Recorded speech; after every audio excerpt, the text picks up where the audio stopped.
Academicamente, o podcast da Autónoma Academy. A transição energética em Portugal. Vamos fazer um retrato desta transição. Para isso convidamos Fernando Alves Pinto, é o coordenador da pós-graduação em Transição Energética Horizonte 2030. Viva Fernando, bem-vindo a este podcast. Vamos partir isto por partes. A transição energética é um mar de assuntos, mas vamos começar pela importância de uma política energética.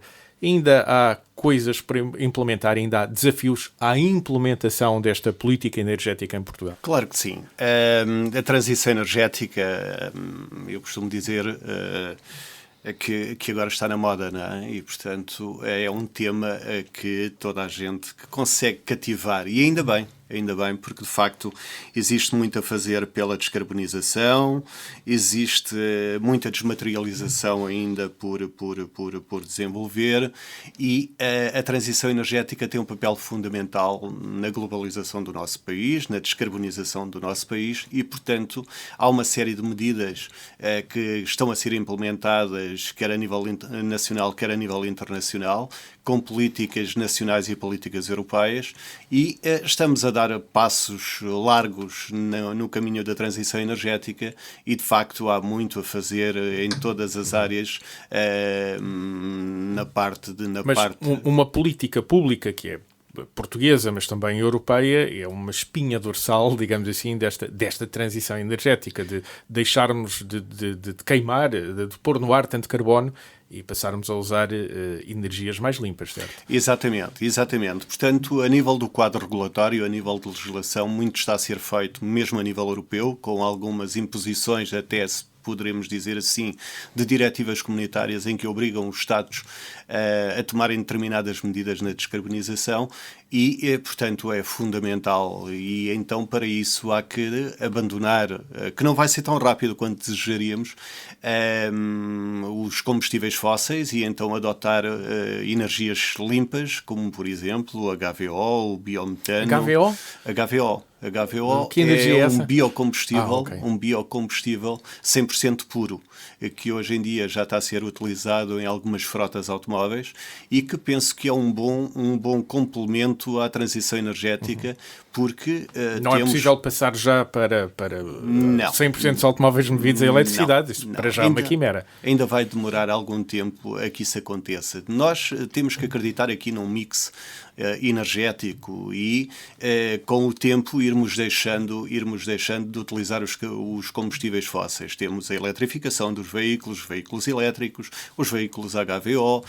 Por exemplo, temos bons exemplos no norte do país com o biometano, que primeiro era o gás natural, agora está a ser utilizado o biometano em várias companhias de transportes públicos no norte. Estamos a falar de gás produzido de forma mais sustentável. Exatamente. E depois temos o biodiesel, que também tem tido um papel muito importante. Isso é uma mistura de gasóleo com partes de combustível de origem vegetal, certo? Correto, exatamente. E, portanto, muito está a ser feito. Ajuda a reduzir a pegada. Exatamente, carbónica, exatamente. E, portanto, muito tem sido feito. Aliás, temos alguns investimentos no nosso país que estão a ser feitos em fábricas de HVO, como, por exemplo, do SAF para a aviação. Em Sines está a ser implementada uma fábrica. Os aviões também já começam a usar combustíveis mais limpos? Também, exatamente, e aliás existe regulamentação comunitária já nesse sentido e muito brevemente iremos ter também legislação específica adaptada a cada país, onde irá haver uma imposição nesse sentido. Portanto, é fundamental descarbonizarmos. Mas deste mix de várias energias a prazo, porque é impossível para já eletrificar a 100%, enfim, toda a energia que nós usamos. E o que é que podemos fazer para acelerar? A política energética também deve impor uma velocidade, ou deve ser importante nesta velocidade que, em princípio, se deseja. Claro que sim. A meu ver, é fundamental haver um quadro regulatório e legislação que sustente toda esta atividade e que dê alguma estabilidade ao mercado. Porque se nós andarmos constantemente a alterar a legislação, isto não favorece quem está a implementar os projetos, quem está a fazer investidores, quem está a fazer investimentos nesse sentido não irá conseguir fazer de boa vontade e, portanto, irá atrasar. Como tal, nós temos é que, e estamos no bom caminho, nós temos tido incentivos por parte dos governos nesse sentido para, de facto, se acelerar a transição energética, e isso é um ponto fundamental e para o desenvolvimento do nosso país também é fundamental. O financiamento tem sido bem entrave? Eu penso que sim, nós temos bons investimentos, muitas das vezes há empresas que querem investir também e penso que ainda temos alguma coisa a fazer, para não dizer muita, na área do investimento público, por exatamente, exemplo. mas também na facilitação de todos os processos de licenciamento, de autorizações, porque ainda temos que desmaterializar alguma burocracia. Exatamente. Mas foi criada uma espécie de balcão único, não é? Para a área energética. Foi criado um balcão único, já existe há algum tempo. Felizmente, o balcão único da energia está acoplado, começou numa primeira fase com a Entidade Nacional para o Setor Energético, com a ENSE, na altura ainda era a NMC, a Entidade Nacional para o Mercado dos Combustíveis, atualmente já integra vários organismos públicos, como a ERSE, a entidade reguladora. Isso deve facilitar de alguma forma este processo burocrático. Muito. A Direção-Geral de Energia e Geologia, o LNEG, o laboratório, o LNEG, e também até as próprias forças policiais. É quase uma espécie de loja do cidadão do investimento em energia. Exatamente. O objetivo do Balcão Único da Energia é facilitar a vida aos operadores. Portanto, quem lida com o Balcão Único da Energia é os operadores. E os operadores, sem a utilização do Balcão Único, têm que reportar dados diariamente à ENSE, à DGEC, à AT, à Autoridade Tributária, e ao NEG e a outras entidades. E, portanto, não faz sentido. Faz sentido haver uma centralização de toda essa informação, onde seja reportada essa informação e o organismo público que tiver necessidade de o ir consultar esses dados vai buscar ao Balcão Único. Isto é fundamental.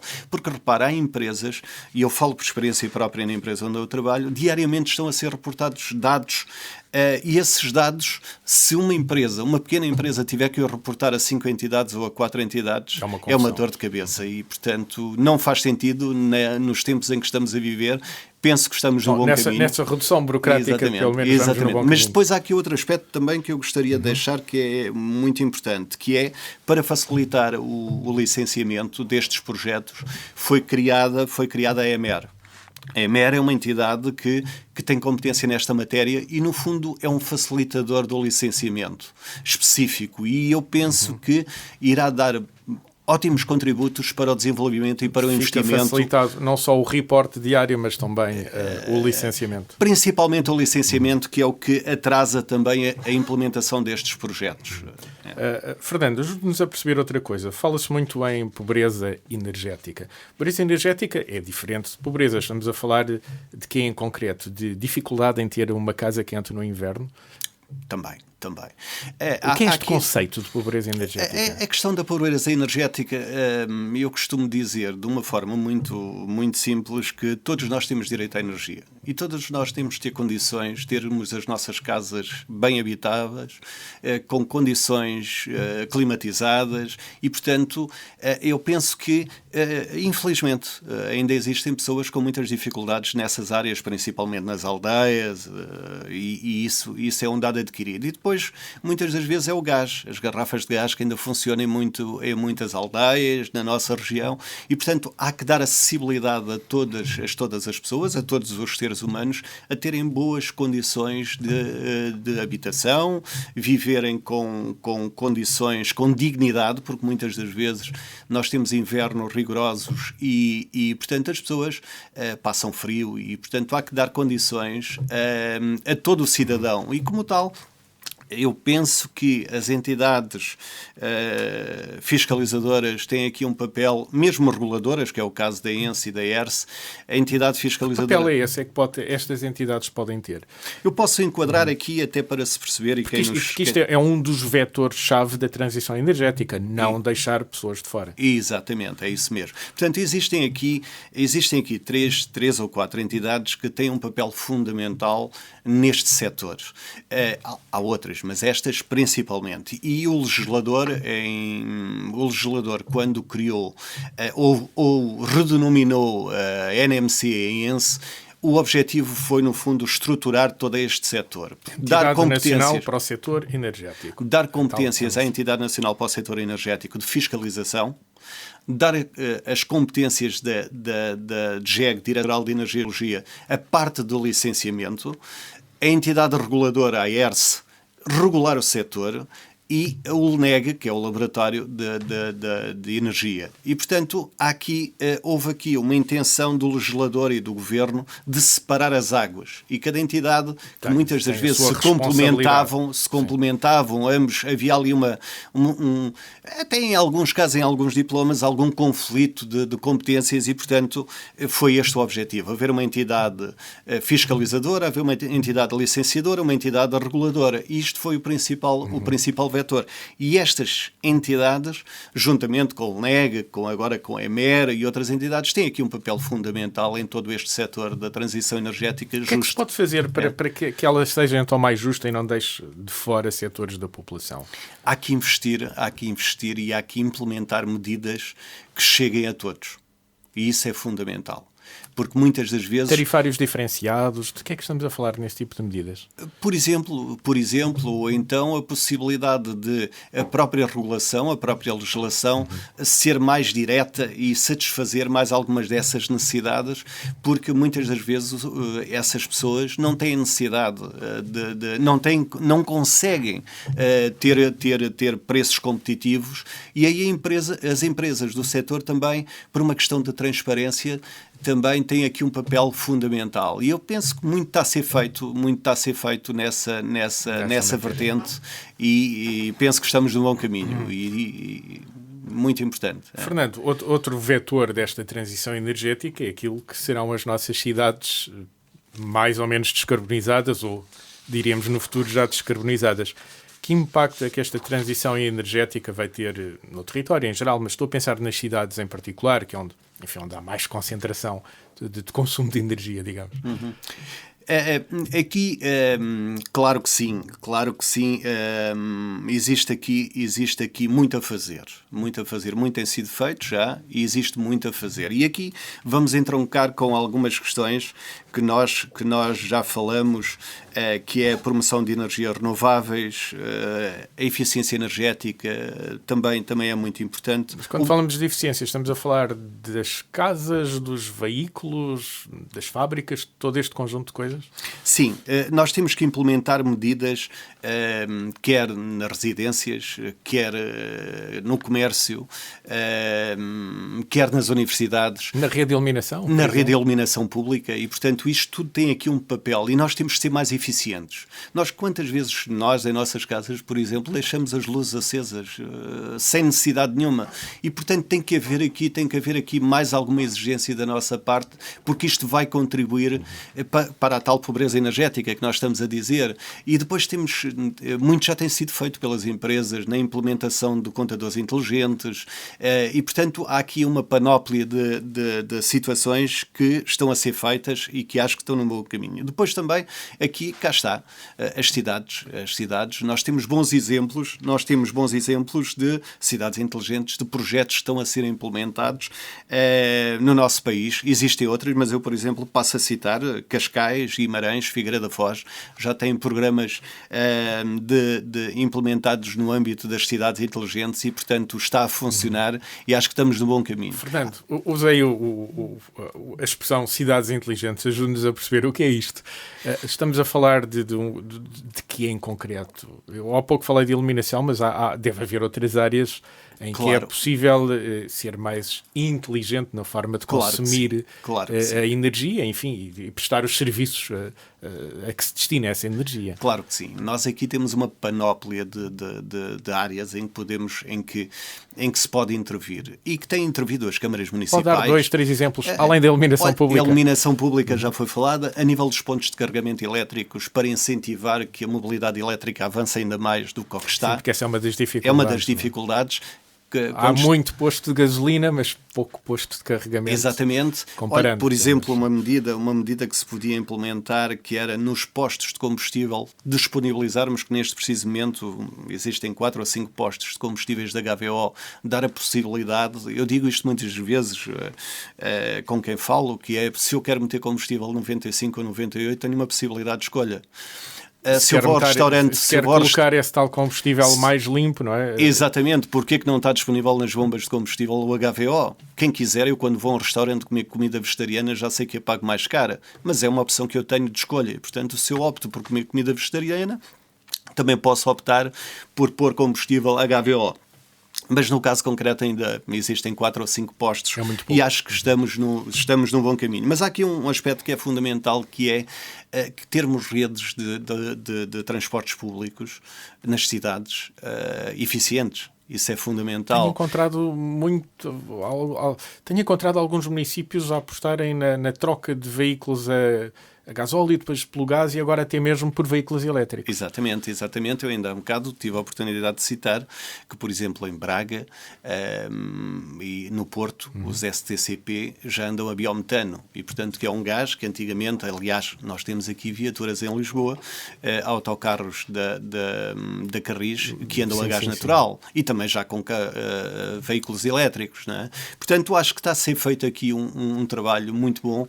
Há todo um mix de as nossas energias. Cidades vão mudar, então. Exatamente, não tenho dúvidas disso, estão a mudar, mas acho que há aqui um papel que é muito importante, que é todos nós temos aqui um papel de sensibilização e de educação. Já há pouco tocou nesse assunto. Exatamente. Isto é dessa fundamental. Consciencialização que é necessário ser feita. Isto é fundamental. Mais que não seja para não deixar a tal luz ligada não sei quantas horas em casa. E não só. Mas deve haver um mar de coisas para além disso. Exatamente. Portanto, há que cativar os nossos alunos nas universidades, nas escolas. As autarquias locais têm um papel fundamental. As associações locais também têm um papel fundamental. Temos que despertar a atenção de todos, porque a transição energética faz-se com todos. Eu não consigo, por muito boas políticas públicas que tenho, por muitas boas ideias que tenho, mas se eu não conseguir cativar a população, eu não consigo chegar lá. E, portanto, há aqui todo um papel de sensibilização que eu acho que é fundamental. Isso está a ser feito, e está a ser muito bem feito. Nós temos, por exemplo, a ADEN, que é a Agência de Energia, que tem tido um papel fundamental na divulgação de todas estas campanhas, nas cidades inteligentes, nas autarquias, levar o conhecimento, desmistificar algumas questões do que é isto, porque a nível da transição energética também há alguns termos complexos. Não é? E, portanto, isto é fundamental, não é? Isto é fundamental. Fernando, também já ouvi a queixa de que há poucos técnicos qualificados nesta área. É uma zona de oportunidades de trabalho, de transição energética? Não tenho dúvidas disso. Acho que é fundamental, é um grande desafio que nós temos pela frente. A formação é fundamental. Nós temos que, de facto, apostar na formação, porque nós temos que ter técnicos altamente qualificados para trabalhar estas áreas. Eu digo isto porque apresentei-o no começo da nossa conversa como coordenador de uma pós-graduação em transição energética, mas o Fernando também trabalha no setor, trabalha justamente na Entidade Nacional do Setor Energético. Exatamente. Também sentem essa falta de pessoal qualificado? Claro que sim. Nós já temos muita gente com algumas capacidades e alguns conhecimentos. Mas há uma coisa que é fundamental. Repare, a transição energética, a energia, a parte da área da energia está a evoluir a uma velocidade que muitas das vezes nós não nos apercebemos. E depois agora com estas questões da inteligência artificial, que também vem aqui colocar algumas questões que nós cada vez mais temos que agarrar o barco, porque se não agarrarmos o barco, perdemos o barco. E, portanto, há que fazer formação, há que fazer especializações. E falou há um bocado nesta questão da pós-graduação da transição energética. Esta pós-graduação quer trazer algo de novo, quer trazer algo diferente ao aluno que a procura, ao técnico que a procura. Porquê? Porque queremos virar esta pós-graduação para a prática porque se repararem e se tiverem a oportunidade de ver, todo o corpo docente que fomos escolher foi pessoal, professores que têm conhecimento da realidade do caso concreto, daquilo que fazem todos os dias. E é isso que nós queremos trabalhar com os alunos, é isso que queremos passar essa mensagem, porque eu que sou licenciado em Direito e tenho várias formações, costumo dizer teorias, e nós estudamos, decoramos as teorias, achamos isso fabuloso, mas na realidade depois quando vamos para a prática é um bocadinho diferente. E é essa diferença, é isso que nós queremos preparar os técnicos para que se sintam capazes, porque isto está a evoluir de uma tal forma muito grande, e há experiências novas noutros países que estão a ser implementados. Vamos implementar outras experiências novas em Portugal também. Há muito a fazer ainda. Temos que, como nós temos reservas petrolíferas que agora não estão na moda, não é? Mas infelizmente ainda vamos ter aqui algum tempo os combustíveis fósseis, e vamos ter que os ter ainda, mas existem reservas de combustíveis, existem reservas de gás natural. Há muito a fazer nas reservas de eletricidade, e isso também é uma boa forma de eficiência energética, e portanto há toda aqui uma panóplia de formações que temos que preparar os nossos técnicos para saberem o que é que estão a fazer, porque não é muitas das vezes aquilo que a gente ouve por aí. Eu já coloquei em minha casa 12 ou 14 painéis solares, ou numa autarquia eu já coloquei 300 painéis solares no telhado de um ginásio desportivo, e depois a pergunta que segue é: então e para que vai essa energia? Mas não, aquilo está de dia e de noite ligado, portanto eu não pago energia, portanto não é isto, mas essa energia está a fazer falta, está a fazer falta a outros cidadãos, a outros fregueses que se calhar têm dificuldades de comprar, de pagar energia. Portanto há toda aqui uma questão de transparência, toda aqui uma questão de conhecimento também. Exatamente, que tem que ser feito, e daí a formação é fundamental. A formação, os desafios, as oportunidades destes profissionais, o impacto nas cidades e nos territórios, a pobreza energética, o combate a esta pobreza energética e, primeiro que tudo, a política energética, como é que ela pode acelerar e como é que está a ser implementada. Fernando, muito obrigado pelo retrato que nos ajudou a fazer desta transição energética em Portugal. Eu é que agradeço, muito obrigado. Academicamente. Este programa foi gravado nos estúdios da Universidade Autónoma de Lisboa.